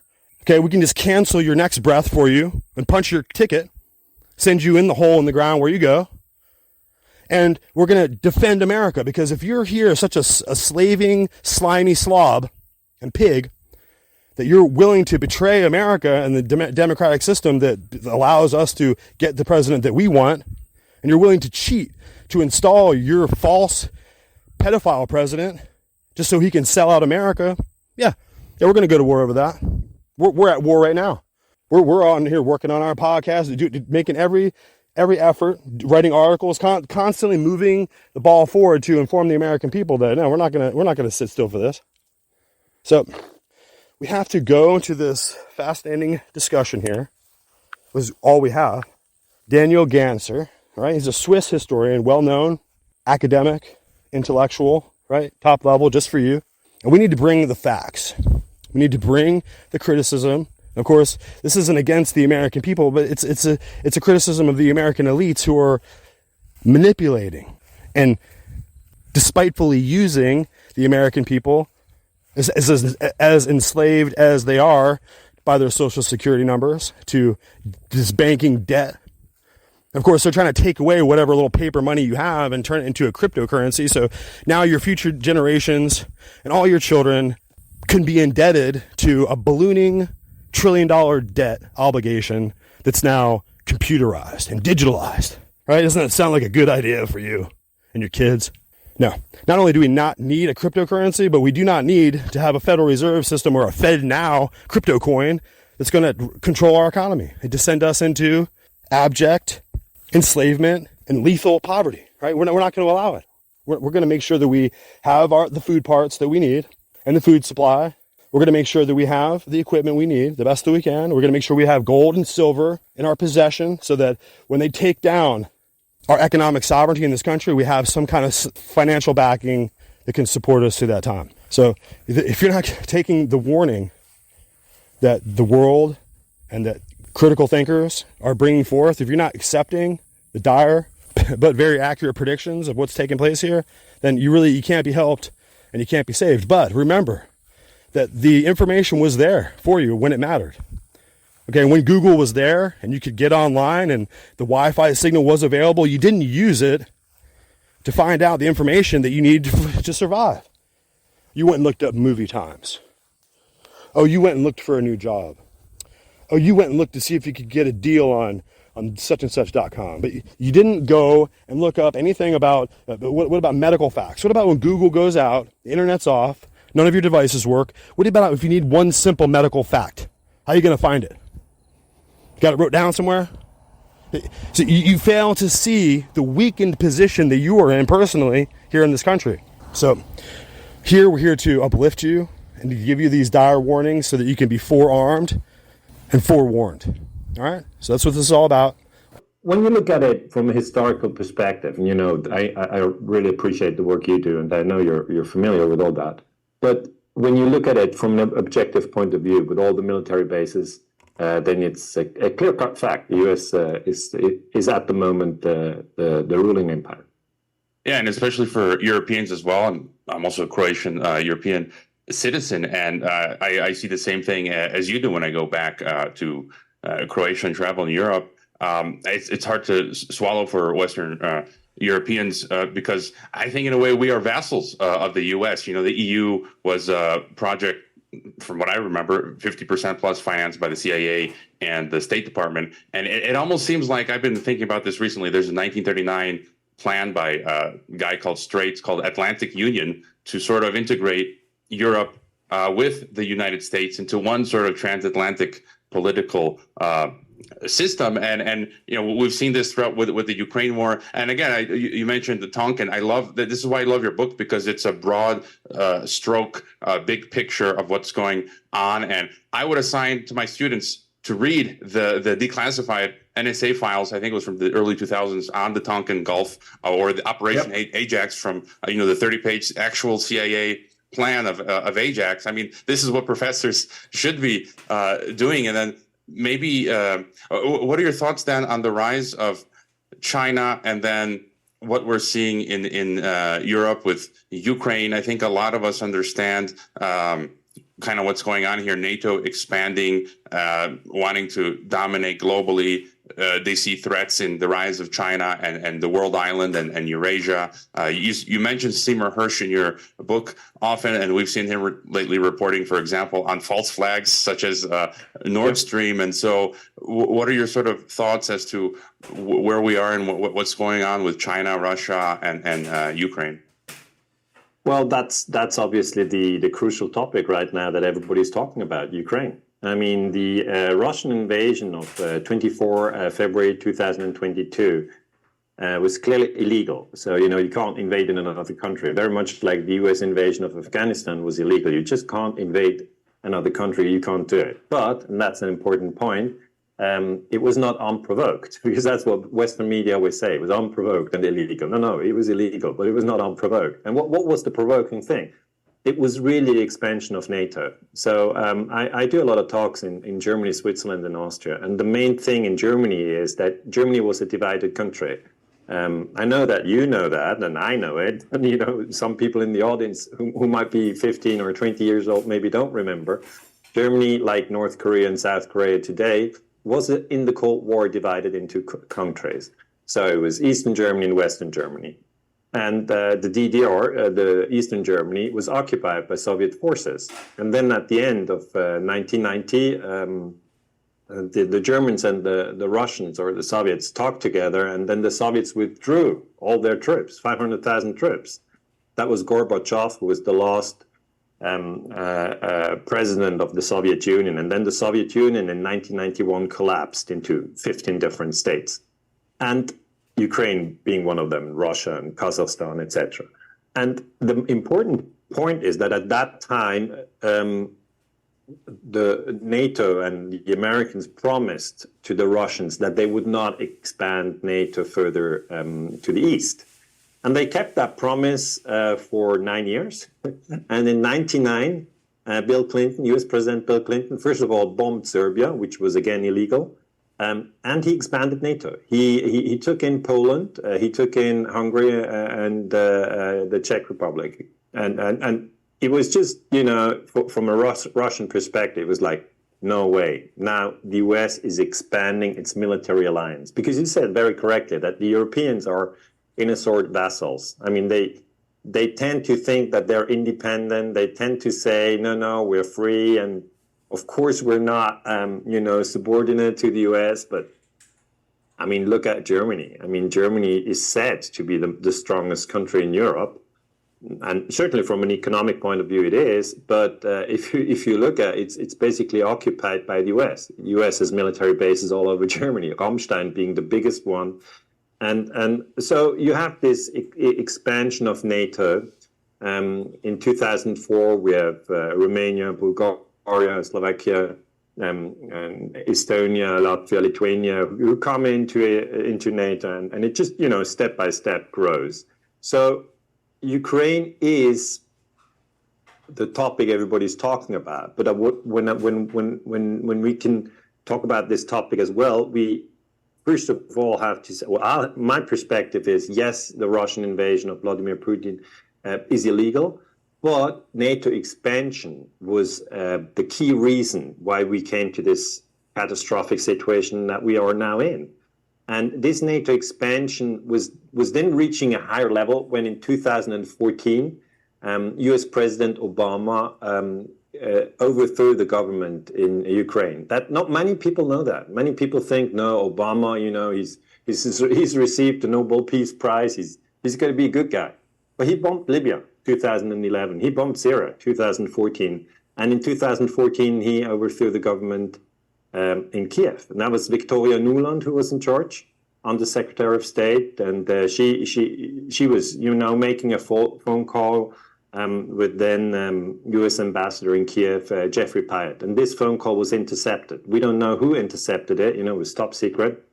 But the data is now available for historians. And the data clearly shows that she says the new government should be Yatsenyuk. And he's the new guy who becomes prime minister. And he doesn't become prime minister through an election.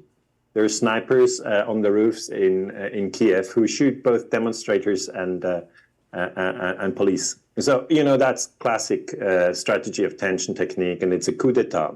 So I'm saying, yes, the Russian invasion is illegal, but also the U.S. coup d'etat in Ukraine in 2014, so 8 years before the invasion, was also illegal. And the government in Kiev has carried out a civil war for 8 years, killing 14,000 people. Nobody cared, We had Corona, we had different issues. We were talking about many things, but we were not talking about Ukraine. And it's only when the Russian invaded that, Western media here in Switzerland or in Germany, in Great Britain, in France, started really to count the people who are dying in Ukraine. And it's terrible. I do have to say it's terrible to see war in Europe. But I think it's totally hypocritical that you only start to count the deaths after the Russians invaded. Why don't you count the deaths after the coup d'etat of the Americans? And why don't you basically talk about the coup? And this is something that we can do here on your YouTube channel or on my YouTube channel. But the bigger television networks, they don't talk about the coup d'etat. And this brings me to the BRICS. This movement of NATO, first expansion, then the overthrow of the government in Ukraine, and also the invitation to Ukraine to become a NATO member. This has really angered Russia. And so Russia and India have become much, much, much closer. And Russia and China have become much, much, much closer. Russia and Brazil have become much closer, and Russia and South Africa. So this whole BRICS structure has really become a network which now leads to a multipolar world. I mean, I'm totally convinced that the multipolar world is in the making, in front of our very eyes, and the West has to read Russian texts. We have to read Chinese text. We have to read Indian text. We have to read text from Brazil. We have to read text from South Africa. Otherwise, we don't understand it. If we just read English, American, French, German, Swiss, and Italian text, we're basically moving in the NATO story world, and that's just 1 billion people. It's not everybody. Yeah, that's what I try to do on my socials, is share information from all sources, directly from Russian government and Chinese government sources. And I actually had the privilege of shaking hands with the last president of the Soviet Union, Gorbachev, 6 years ago, but I caught up with him in Moscow many years later. And, on this program, I've had, by the way, you mentioned Syria. Just this morning, I'm reading there are illegal troops, U.S. troops in Syria. And I recall a few months ago, someone asked the UN about those troops, and the UN's like, no, there's no U.S. Presence in Syria, and they just killed a Syrian civilian today. They're taking 80% of Syrian oil, and I've had the former British ambassador to Syria, Peter Ford, on the program as well some years ago. But I've talked to people like Thierry Meyssan of Voltaire Network, Guy Matan. Yeah, he knows the story. Yeah, and Guy Matan, the Swiss journalist, and just on Ukraine, their conclusion is that one result of what's going on with Ukraine is the deindustrialization and collapse of Europe, and they're positing that the West, Washington, kind of wants this. They kind of want to weaken Europe, and it's great what you laid out on multipolarity, but my fear is just your further thoughts on where this Ukraine war could go, its effect on Europe, and then the potential for it to escalate to like a third world war.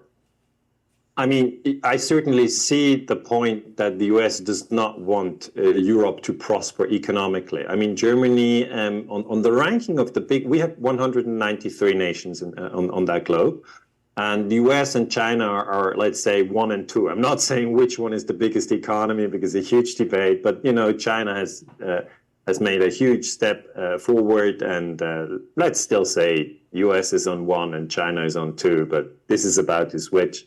And on the third space, there's Japan, and on the fourth is already Germany. Okay, so that's something very important. That's Germany is the fourth biggest economic power, and you rightly say that the U.S. elite. Again, I'm not talking about U.S. population. I'm talking about the U.S. elite, which is running foreign policy, like the neocons and people who want a new American century, etc. And they say that when Germany gets cheap gas from Russia, and they did, you know, get cheap gas from Russia for a long time, then Germany is going to, as an industrialized state, it's going to be stronger and stronger and stronger. So on the 26th of September in 2022, the Nord Stream pipelines were taken out by a terrorist attack. And I fully go with Seymour Hersh's analysis, who says this was an attack carried out on the orders of US President Joe Biden. So I think Joe Biden has destroyed Nord Stream. And if that is a fact, by the way, Seymour Hersh says Victoria Nuland was also involved. So that's interesting. Victoria Nuland is the lady who overthrew the government in Kiev and who takes out Nord Stream. So she's created quite a bit of chaos in Europe, but nobody talks about her. You know, you ask somebody in Switzerland, who is Victoria Nuland? They go like, I don't know. They only know Joe Biden. They know Joe Biden, he's the president, but they don't know the details. They don't know that there's an agenda to actually destroy the cooperation between Russia and Germany. George Friedman from Stratford, he once said it in 2015. He gave a talk. I think it was in Chicago. I'm not sure, but I think it was in Chicago. George Friedman talk where he said, we basically have to see to it that Russia and Germany are not working together as close partners because otherwise they get too strong.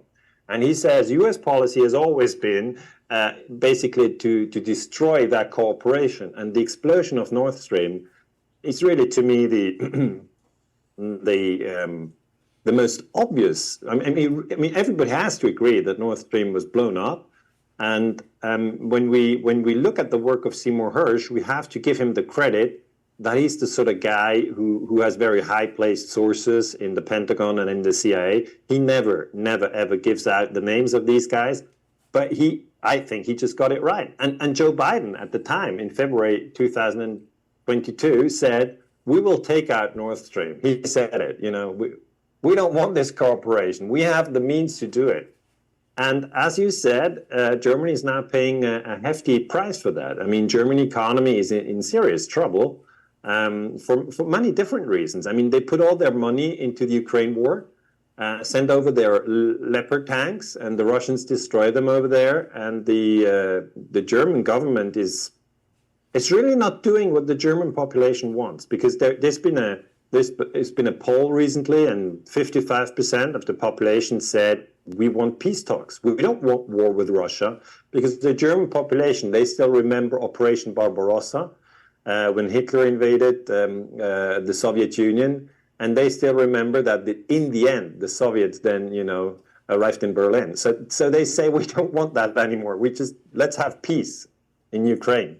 Even, you know, if you have to make concession and say, okay, then the Crimea goes to Russia, or parts of the eastern part of Ukraine go to Russia. So that's the feeling in Germany, but the government doesn't respect that at all. And I have talks in Germany, many talks actually, in Munich and in Dortmund and in Hanover, in the big cities. And it's very difficult for me to say, first of all, your nation is not a sovereign nation. You're you suffer from limited sovereignty because the Americans have military bases here. Secondly, the Americans blew up Nord Stream, and you don't even have the guts to say that's not right. You know, the German Chancellor, Olaf Scholz, he didn't say anything, nothing. And third, by arming Zelensky, the president of Ukraine, you're being dragged into a war with Russia, you know, and that's not actually a good idea for Germany.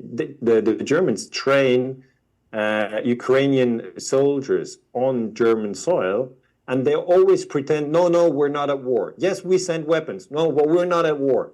Yes, we train Ukrainian soldiers, but we're not at war. So it's really complete denial. It's not a systematic analysis of international politics.